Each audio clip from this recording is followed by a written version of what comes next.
Would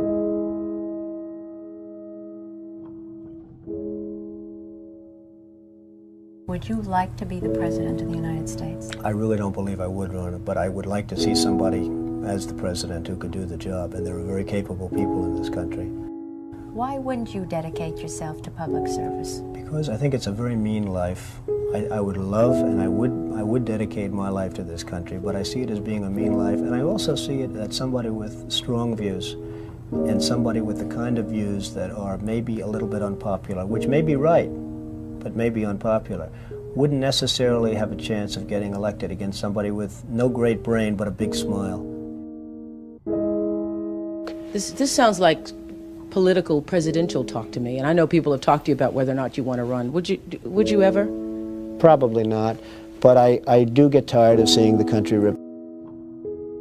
But you might be classified as an Eastern Republican. Fair? Well, I guess you could say that, yes. Which means kind of a Rockefeller, Chase Manhattan Republican? I never thought of it in those terms. How do you define it? Are you a Bush Republican? No, I think I'm really, the people that I do best with are the people that drive the taxis. You know, wealthy people don't like me because I'm competing against them all the time, and they don't like me, and I like to win. The fact is, I go down the streets of New York, and the people that really like me are the taxi drivers and the workers, et cetera, et cetera. I mean, I really get a great response. Why are you a Republican? I have no idea. I mean, I am a Republican because I just believe in certain principles of the Republican Party. You have flirted with the idea of politics. Now you're here at your first national convention. Does that get you interested in possibly making the plunge? Now you have to tell me something. Who told you I flirted? Well, I didn't know that I flirted with. Well, you took out full-page ads in the New York Times to talk about your foreign policy. Some people would say... I do feel very strongly about the country. I love the country. You've become a role model in this country. The reason that your book sells, the reason that your board game sells, is because people are looking to leaders. People are looking for values, and you're one of the people. And it's no... You may dismiss it, but people are talking about, you know, Donald Trump for president. What they're really talking about is Donald Trump, show us the way. Well, be the true white hat.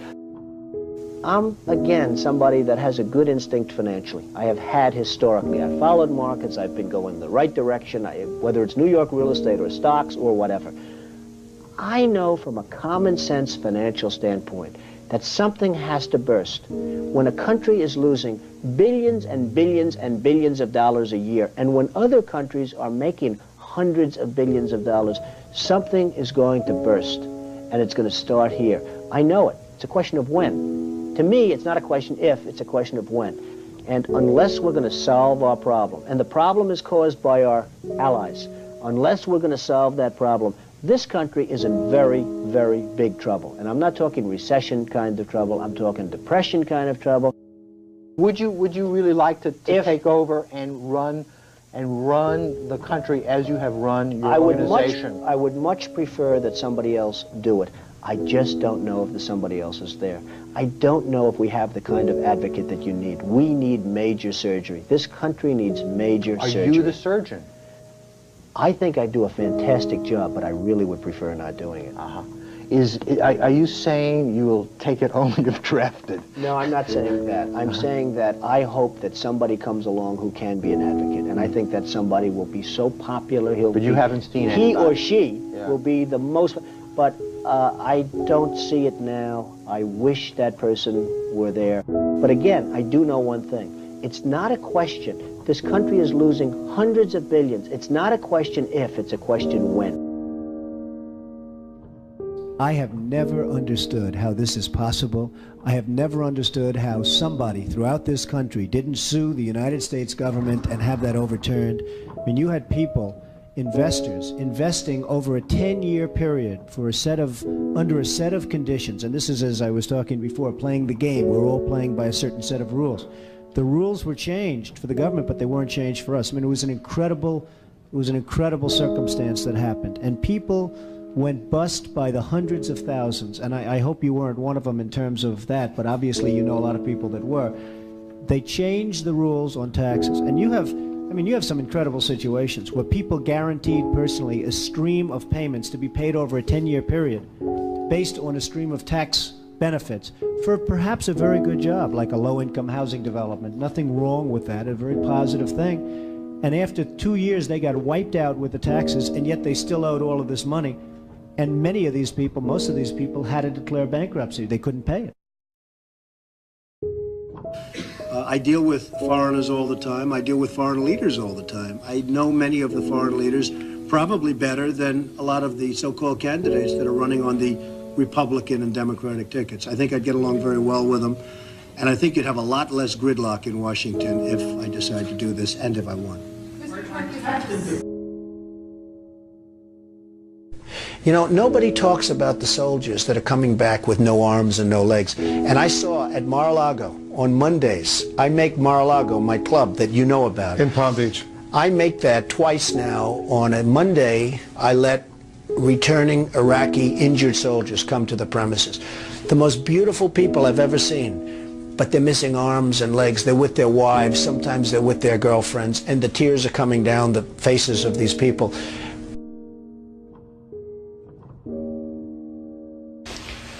Well, I just hate what's happened to this country. We've gone to a country that's no longer respected.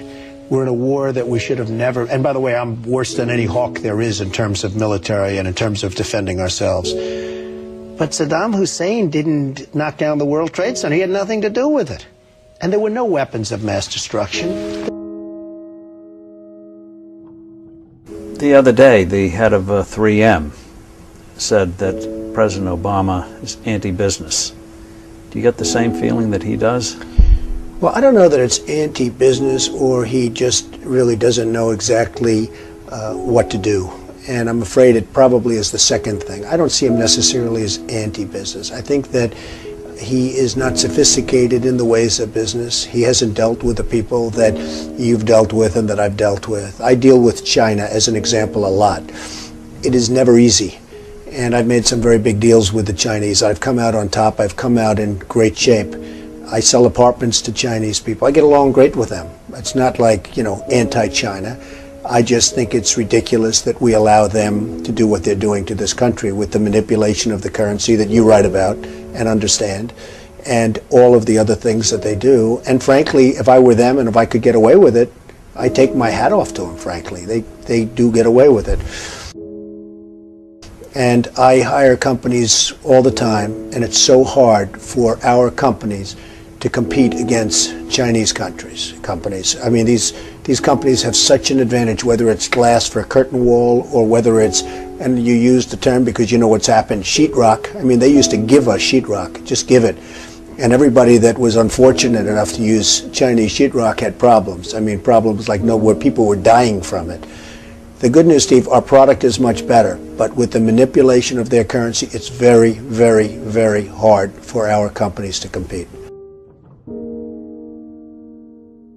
But I'll certainly do whatever is necessary and however I can help, whether they want me to make speeches, whether they want me to contribute, raise money, I'll do whatever I have to do. We need somebody great as a president.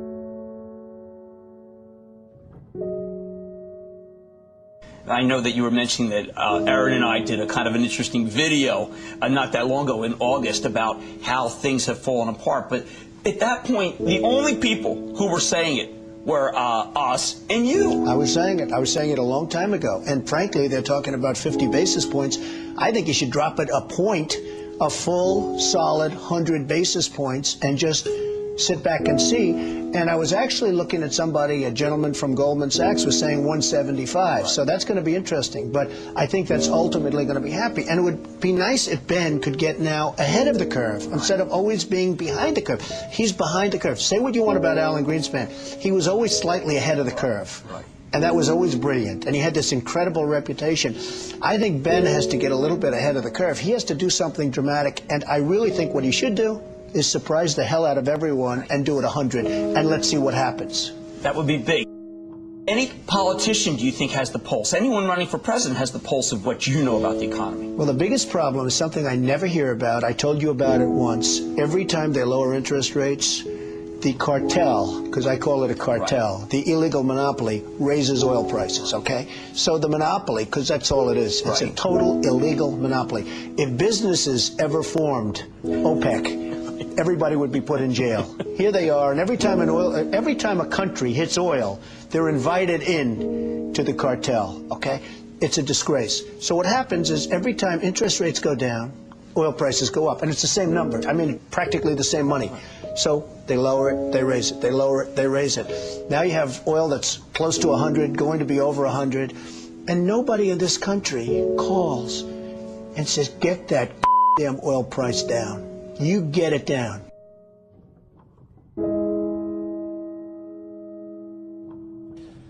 But I have to tell you that our country is in serious, serious trouble. We owe $17 trillion our debt. How do you pay off $17 trillion? Nobody ever heard the expression a number of years ago. The word trillion. We have debt that's beyond belief. We have deficits that nobody can even comprehend. China, which I've been talking about for the last 5 years, yesterday, right in our face, they just devalued their currency. Now, for those that don't understand devaluation, what they're basically doing is saying, we're really ripping you big league. Nobody's ever done it better than us, but now we're going to really do it again. And the reason they did it, and everybody was surprised by it, was because our leadership is so weak and so pathetic that they can get away with it. And believe me, they're taking our jobs, and they're taking a big league. And China's not the only one. You look at other countries, they're all doing the same thing. They have no respect for our leader, and frankly, they have no respect any longer for our great country. And it's so simple to solve. What we need is a strong economy. What we need is jobs. Now, you hear these phony job numbers, 6.7%. The 6.7% is probably 21 or 22% real numbers. When you give up looking for a job, it's like they consider you employed. It's amazing. They changed this. You know, in the old days, if you had people that couldn't find work, they couldn't find work. Today, such a huge number.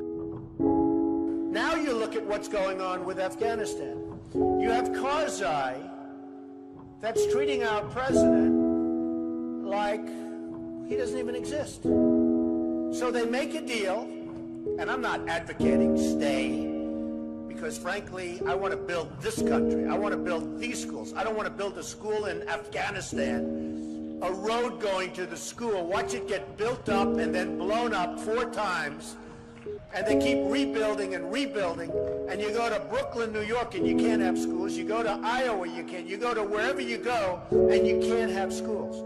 Because we don't have any money, because we're spending it in other places where, frankly, they don't want us, and I don't want them. And it's amazing.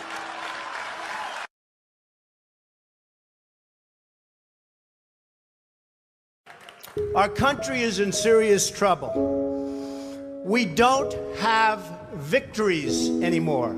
We used to have victories, but we don't have them. When was the last time anybody saw us beating, let's say, China in a trade deal? They kill us. I beat China all the time. All the time. When did we beat Japan at anything? They send their cars over by the millions. And what do? When was the last time you saw a Chevrolet in Tokyo? It doesn't exist, folks. They beat us all the time. When do we beat Mexico at the border? They're laughing at us, at our stupidity. And now they're beating us economically. They are not our friend, believe me. But they're killing us economically. The U.S. has become a dumping ground for everybody else's problems. Thank you. It's true. Islamic terrorism is eating up large portions of the Middle East. They become rich. I'm in competition with them. They just built a hotel in Syria. Can you believe this? They built a hotel. When I have to build a hotel, I pay interest. They don't have to pay interest because they took the oil that when we left Iraq, I said we should have taken. So now ISIS has the oil. And what they don't have, Iran has. And and I will tell you this, and I said it very strongly, years ago, I said, and I love the military, and I want to have the strongest military that we've ever had, and we need it more now than ever, but I said, don't hit Iraq, because you're going to totally destabilize the Middle East. Iran is going to take over the Middle East. Iran and somebody else will get the oil, and it turned out that Iran is now taking over Iraq. Think of it. Iran is taking over Iraq, and they're taking it over big league. We spent $2 trillion in Iraq. $2 trillion.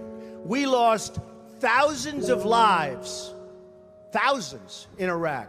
We have wounded soldiers who I love. They're great. All over the place. Thousands and thousands of wounded soldiers. And we have nothing. We can't even go there. We have nothing. And every time we give Iraq equipment, the first time a bullet goes off in the air, they leave it. Last week I read 2,300 Humvees. These are big vehicles. Were left behind for the enemy. 2,000, you would say maybe 2, maybe 4. 2,300 sophisticated vehicles they ran, and the enemy took them. You're right.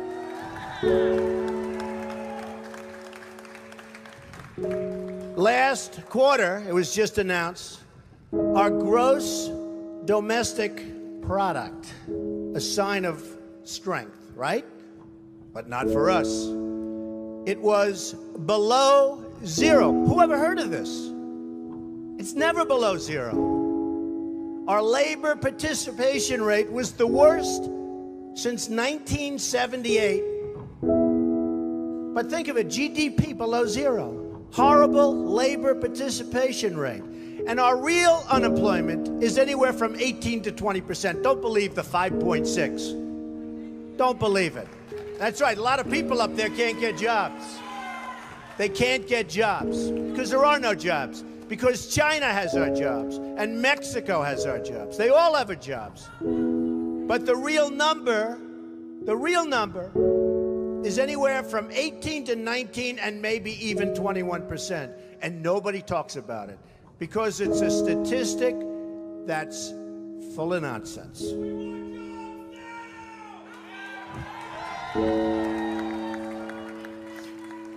Our enemies are getting stronger and stronger by the day, and we as a country are getting weaker. Even our nuclear arsenal doesn't work. It came out recently. They have equipment that's 30 years old. They don't even know if it worked. And I thought it was horrible when it was broadcast on television, because boy, does that send signals to Putin and all of the other people that look at us and they say, that is a group of people and that is a nation that truly has no clue. They don't know what they're doing. They don't know what they're doing. We have a disaster called the big lie, Obamacare. Obamacare. Yesterday it came out that costs are going for people up 29, 39, 49, and even 55%. And deductibles are through the roof. You have to get hit by a tractor, literally a tractor, to use it. Because the deductibles are so high, it's virtually useless. It is a disaster. And remember the $5 billion website. $5 billion we spent on a website. And to this day, it doesn't work. A $5 billion website. I have so many websites. I have them all over the place. I hire people. They do a website. It costs me $3. $5 billion website. I have so many websites. I have them all over the place. I hire people. They do a website. It costs me $3. $5 billion website.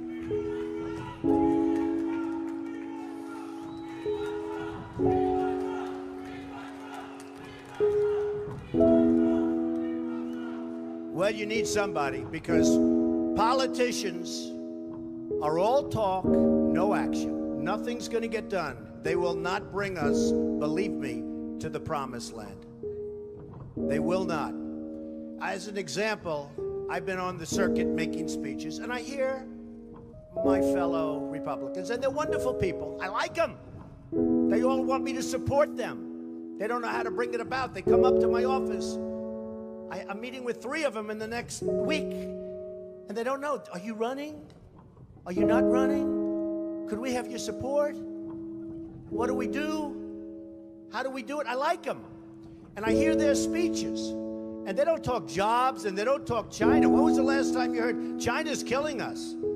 They're devaluing their currency to a level that you wouldn't believe. It makes it impossible for our companies to compete. Impossible. They're killing us. But you don't hear that from anybody else. You don't hear it from anybody else. And I watch the speeches. Thank you.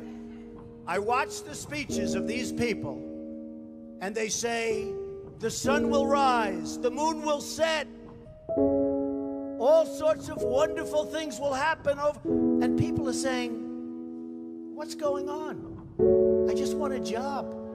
Just get me a job. I don't need the rhetoric. I want a job. And that's what's happening. And it's going to get worse, because remember, Obamacare really kicks in 2016. Really big league. It is going to be amazingly destructive. Doctors are quitting. I have a friend who's a doctor, and he said to me the other day, Donald, I never saw anything like it. I have more accountants than I have nurses. It's a disaster. My patients are beside themselves. They had a plan that was good. They have no plan now. We have to repeal Obamacare, and it can be replaced. And it can be replaced with something much better for everybody. Let it be for everybody, but much better and much less expensive for people and for the government. And we can do it. So, I've watched the politicians. I've dealt with them all my life. If you can't make a good deal with a politician, then there's something wrong with you. You're certainly not very good. And that's what we have representing us. They will never make America great again. They don't even have a chance. They're controlled fully. They're controlled fully by the lobbyists, by the donors, and by the special interests, fully. They control them. Hey, I have lobbyists, I have to tell you. I have lobbyists that can produce anything for me. They're great. But you know what? It won't happen. It won't happen. Because we have to stop doing things for some people, but for this country, it's destroying our country. We have to stop, and it has to stop now. Now, our country needs a truly great leader. And we need a truly great leader now. We need a leader that wrote The Art of the Deal. We need a leader that can bring back our jobs, can bring back our manufacturing, can bring back our military, can take care of our vets. Our vets have been abandoned. And we also need a cheerleader. You know, when President Obama was elected, I said, well, the one thing I think he'll do well, I think he'll be a great cheerleader for the country. I think he'd be a great spirit. He was vibrant. He was young. I really thought that he would be a great cheerleader. He's not a leader, that's true. You're right about that. But he wasn't a cheerleader. He's actually a negative force. He's been a negative force. He wasn't a cheerleader. He was the opposite. We need somebody that can take the brand of the United States and make it great again. It's not great again. We need somebody. We need somebody that literally will take this country and make it great again. We can do that. And I will tell you, I love my life. I have a wonderful family. They're saying, Dad, you're going to do something that's going to be so tough. You know, all of my life I've heard that a truly successful person, a really, really successful person, and even modestly successful, cannot run for public office. Just can't happen. And yet that's the kind of mindset that you need to make this country great again. So, ladies and gentlemen, I am officially running for President of the United States, and we are going to make our country great again.